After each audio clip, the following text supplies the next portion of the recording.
Lokaha Samastaha Sukhino Bhavantu. Namaste. Nama is bow, te is you. I bow to you. And the Sanskrit way of saying namaste is namaskar or namaskaram. And today, the reason why I say that is because today we're going to go over Sanskrit. Often pronounced Sanskrit, but it's really more like Sanskrit. And the original is really Sanskritam. So that's what we're going to go over today. Here it is in Sanskrit, Sanskritam. This is the Devanagari up the top, and then the pseudo Devanagari on the bottom. And we're going to go over Sanskrit for yoga teachers and professionals.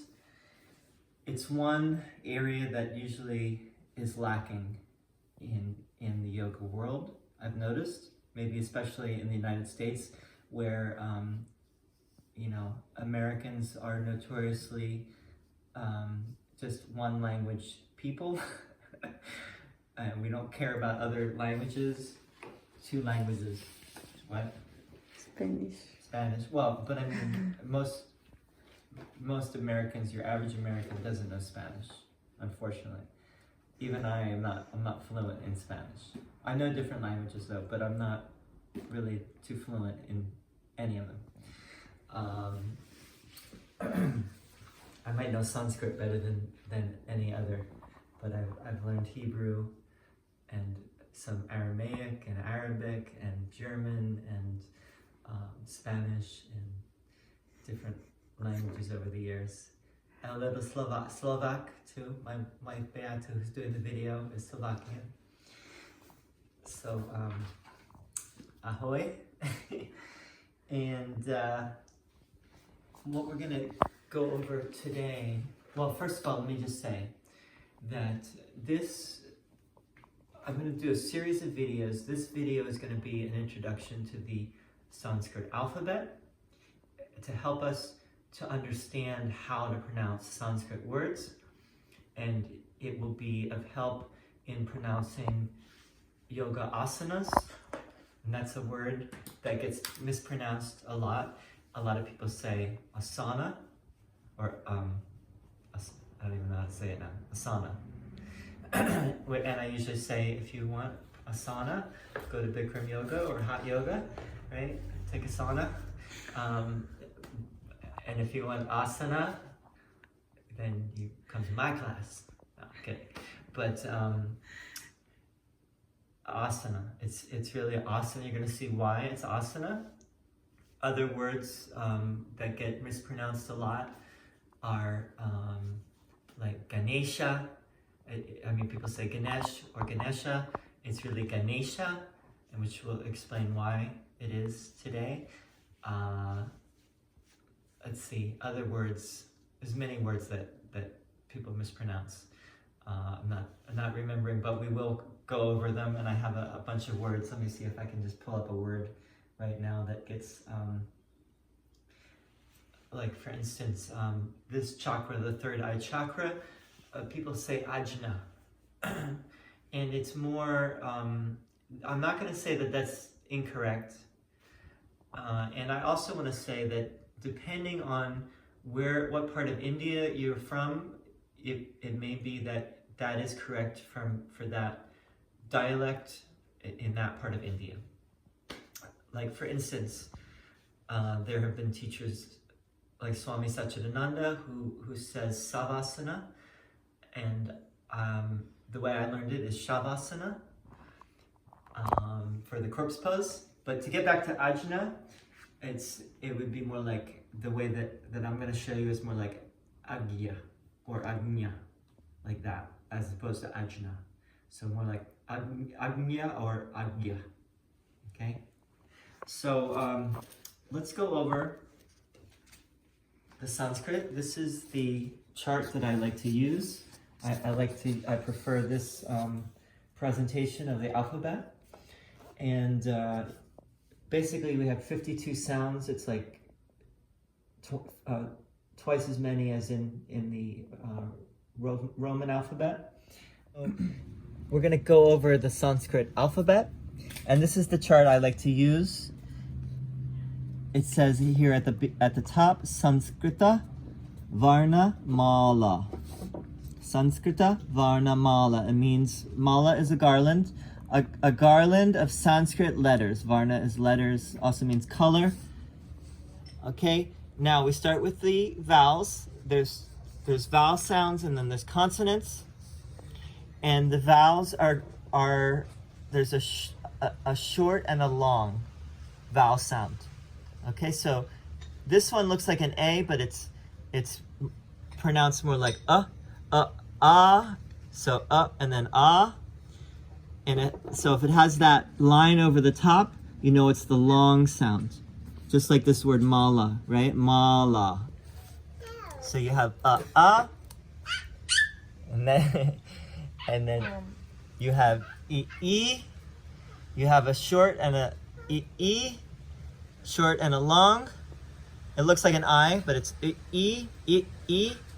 Then you have u. Looks like a U, right? And then and Okay, that's the first line. The second line, you have diphthongs. They're two vowels put together as to make a new sound. Okay, so you have this one. It looks like an E, but it's pronounced A. As in Ganesha. It's really Ganesha and not Ganesha. Then you have I. Now it's why the word is not really J, it's really Jai. Jai. Jai meaning victory. And then you have O. You have Au. And then you have two special sounds. You have the Anusvara and the Visarga. And you have Aha. The Visarga is like why we say Shanti, Shanti, Shantihi. It's because you have that dot under the H of the Shanti. And so when you have that dot under the H, it doubles the sound of the vowel. So it's Shanti, Shanti, and then you have the dot under the H, the Visarga, Shantihi. Okay, and then finally you have dental U and U. I want to just go back a moment to the short. It looks like an A, but it's really like Now this is why the word is asana, because it's this one, the long asana. It's not asana because it's not the short If it were like the word ahimsa, it is the short. That's why it's ahimsa. It's not ahimsa, it's ahimsa. Ahimsa meaning not harm, non-harm. So now we're going to talk about the consonants. All right, and the consonants are grouped according to where you say it in your mouth. So you have the gutturals in the throat, palatals, which is, it says the middle of the mouth, but it's the soft palate. So if you put your tongue back to where you feel that soft place at the top of your mouth, it's more actually toward your throat. That's called the soft palate. So these are the palatals. Then you have the cerebrals, the tongue goes to the roof of the mouth. Then you have dentals, the tongue goes behind the teeth. And the labials, it's produced with your lips. The sound is produced with your lips. Okay? Then you also have simple and aspirate. So each of these has a simple and an aspirate form. So we'll go over that, what that means. So you have in this grouping, the first one, the sound is produced in the throat. So it's ka from the throat, ka, and then ka. And this is like ka, like mukha, like Adho Mukha Svanasana, downward facing dog. Mukha meaning facing, mukha. Okay, then you have ga, also from the throat, and it's like yoga. By the way, it's not yoga, it's yoga. That's really how you would pronounce it, is yoga. Okay, and then you have a ga. Okay, ga. Then you have na, which would a na from the throat, na from the throat. You'll notice that this, if you go down, there's all these na sounds. And then finally one ma, which is with the lips, we'll talk about in a moment. So that was the first line. The second line is the tongue goes to the soft palate.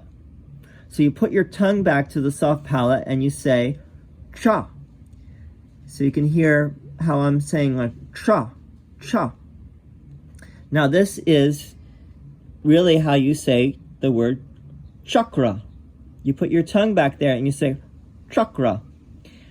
That's unlike how many people say it these days. They say chakra, which is not, I would never say it's incorrect. It's a nice way of saying it. It's not really correct if you're going by the rules of Sanskrit. So it's more like chakra. And then you have a cha, cha, as in like the word icha, which means will. Then you have ja, like in the word japa, meaning the repetition of a mantra, japa. Then you have ja. I might not give you an example for each word, but ja. And then you have, this one sounds more like Curly and the Three Stooges, like meow, meow. All right, so that's that line, the palatal line of the consonants. Next you have the tongue is at the roof of the mouth. It's called cerebrals, cerebrals. So, and you know that it's cerebral because it has this dot under the consonant, the dot. See that dot?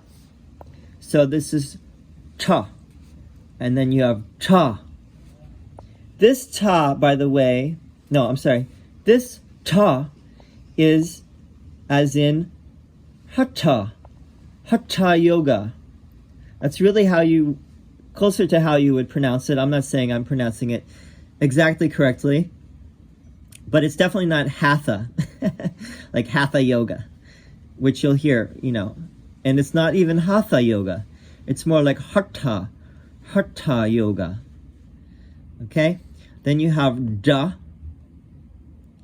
Then you have da. And you have na. Okay? Dentals. Now, it's the same. You'll notice that this line is almost exactly the same as the one above, except you don't have that dot under the consonant. You don't have the dot. Now, you're going to say it more with the tongue behind the teeth. So it's like ta and ta, da, da, and na.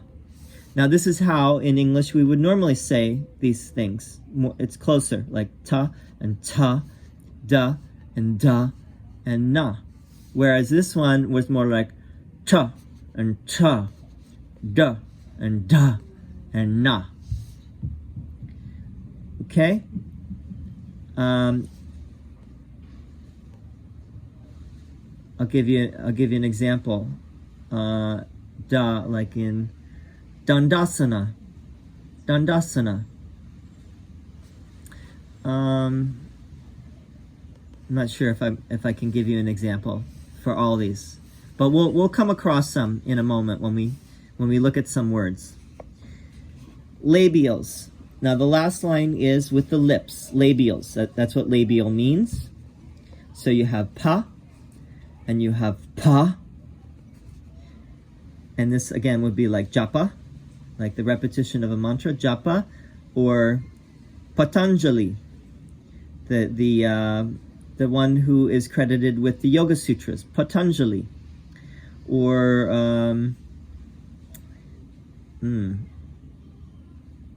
I don't know, like the word Purusha, which means spirit or pure awareness. Okay? Then you have ba, You have ba, like in Bhastrika, which is the one of the pranayama exercises. And you have ma. Okay. The next line, you have semi-vowel. So that was those are the main consonants. Then you come to this line, which is semi-vowels. These are softer. You have ya, which is palatal, which means your tongue goes to your soft palate, so it's like ya. And then a ra, which is cerebral, your tongue goes to the roof of the mouth, ra. Then you have a la, which is dental, la. Finally, a va, which is labial with the lips, va. Okay, so ya, ra, la, va, these are the semi-vowels. Then you have sibilants. Okay, you have, sibilants are like S sounds. So you have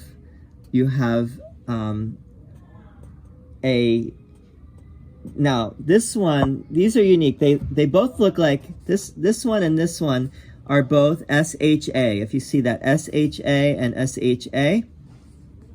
Except this one has a little accent over the S, which tells you that it is a palatal, which means your tongue goes to the soft palate, and it's like sha, sha, like the word Shiva.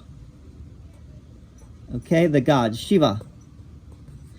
All right, this one is cerebral. Your tongue goes to the roof of the mouth, so it's sha, sha. It doesn't sound too different. This is like Purusha, Purusha. Okay, this next one is sa, dental, sa. And then you have a guttural ha. So the sa is like how we would say sa, sa. And then ha. Don't ask me why the ha is part of the sibilants. But let's just say that it was grouped in there. Finally, you have special compound consonants. Okay, ksha, tra, and this one, you'll see here, it's G and A, and it's, you know, it would be incorrect to say it's pronounced jna, which is how it looks. You would say jna, right? And people say like ajna chakra. For the third eye chakra, they say ajna. Or they might say jnana yoga. But it's really more like a nya or a gya. Gyana, gyana, gyana, meaning knowledge or wisdom, gyana. Ksha, as in moksha, the word moksha meaning liberation or freedom, moksha. Or the like kshatriya, which is the warrior caste. Then you have tra, as in mantra, or tantra, or yantra. But we most of us know mantra. Okay, so these are the special compound consonants, ksha, tra, and gya. Okay, so basically we covered all the sounds in the alphabet. And just from that alone, hopefully you get a better understanding of Sanskrit. And the next video that we do, we're going to actually go over different words. So that's the first video. And the second video that we do will be the actual words. And we'll try to show how to say certain words that often gets mispronounced. Like we already talked about asana, the word asana. We talked about Ganesha as opposed to Ganesha. Jai as opposed to Jay, although it's very common to say J, but it's more like Jai or Jaya. And chakra, we talked about chakra. All right, so we'll go over more in the next video. Hopefully this was helpful for you. I think it's helpful just to see the alphabet and have an idea of what it looks like. So once you have the alphabet in mind, you really could pronounce any Sanskrit word. Okay. We also talked, by the way, just one other word, hatha yoga, as opposed to hatha or hatha. It's hatha. Now, one other thing I will say, a couple other things. First of all, these little accent markings, they're actually called diacritical markings. Like the lines and the dots and the chick-chock accent, they're called diacritical markings. Most of the time, like if you look at this page, you do not see the diacritical markings. Like this does not have any of those markings. So it makes it very difficult to know how to pronounce. Like people see this word, they say sava, like savasana. But if they knew that there was a little accent over that S, they would know to say it's more like shavasana. Shavasana. Same with this word, sirsa. You would think this is sirsa, but it's more like shirsha. Shirshasana, headstand, shirshasana. So the next video will be on that, on words that often get mispronounced because you don't see those diacritical markings. The last thing I'll say is there's no reason to be a snob. Sometimes I call this how to go from being a Sanskrit slob to a Sanskrit snob in one easy lesson. But there's no reason to be a snob about it. You can just gently correct people, but you don't even have to correct them. It's really not completely necessary. That's my belief, is that, if someone asks you, well, is this the correct way to say this word? Then you can maybe say, but you don't have to go around saying, no, it's not hatha, it's hatha. It's not asana, it's asana. But you could, if just to be helpful, because a lot of people want to know the correct pronunciation. Okay? So anyway, thank you for listening. Thank you for watching. And I'll just say dhanyavad. Dhanyavad is thank you in Sanskrit. Dhanyavad. Before we end, we're going to do a little Sanskrit song. This is putting the whole Sanskrit alphabet to music. A, I, U, A, I, O, Ow, Aha, O, Ka, Ga, Ka, Na, Cha, Cha, Ja, Ja, Nya, Ta, Ta, Da, Da, Na, Ta, Ta, Da, Da.